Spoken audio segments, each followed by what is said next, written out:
We continue exploring the summer editions. Today it's time for a long-awaited World War II SPG, the German Hummel, which means Bumblebee.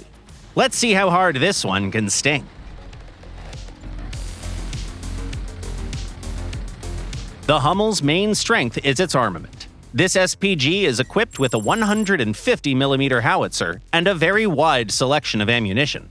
Its arsenal includes two types of high-explosive shells, a heat shell, a semi-armor-piercing shell, a sub-caliber capped shell, and even a smoke shell. As your main options, we recommend 2 rounds. The first is the classic high-explosive, the GR36. With 5 kilograms of TNT equivalent, it can penetrate 40 millimeters of armor. All it takes is to land a good hit on the lower part of a turret cheek or a commander's cupola. The ballistics aren't exactly pleasant, since the muzzle velocity is low, only 520 meters per second.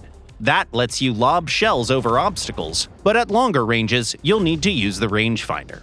The second effective option is a capped round, the Panzergranate 39TS. In practice, this is the 88mm shell shot by the Tiger's gun.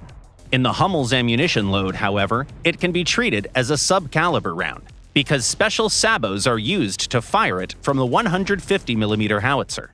This shell has an armor-piercing cap and a ballistic cap, as well as very respectable ballistics. At 100 meters, it penetrates around 190 millimeters of armor, while its explosive filler is equivalent to 100 grams of TNT. Almost every penetration leads to the destruction of the enemy vehicle. HE shells are convenient up close and against light vehicles, while the capped round feels great at range and against the most common opponents at this battle rating. Shermans, T-34s, and many other targets can be knocked out confidently with center mass shots. Even heavily armored KVs don't become a serious problem. You just need to hit a weak spot. Of course, that kind of gun performance comes at a price. Gun depression is only 3 degrees, traverse speed is quite low, and the 15-second reload is much worse than on most vehicles at the same battle rating.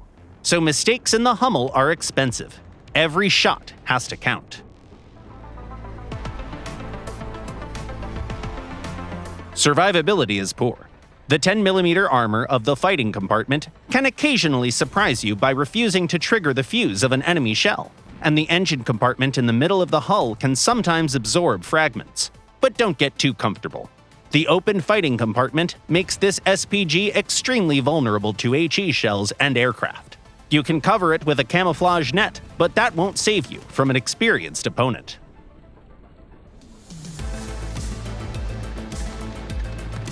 Thankfully, decent mobility helps you choose good positions. The Hummel moves at roughly the same pace as medium tanks at its rating. That means that the best tactic is to stay slightly behind the main force and support your allies with powerful fire from the rear. This makes it easier to use the gun's strengths without exposing yourself to return fire. You can relocate as the push develops, but this is absolutely not a breakthrough vehicle. In War Thunder, the Hummel is a classic SPG for its tier. Not especially fast, poorly protected, and sometimes clumsy. But its firepower is so strong that every good hit brings immense satisfaction. This is not a vehicle for rushing, it's for patient hunting. If you enjoy sending enemies back to the hangar with a single precise shot, the legendary German Bumblebee will definitely find a place in your lineup.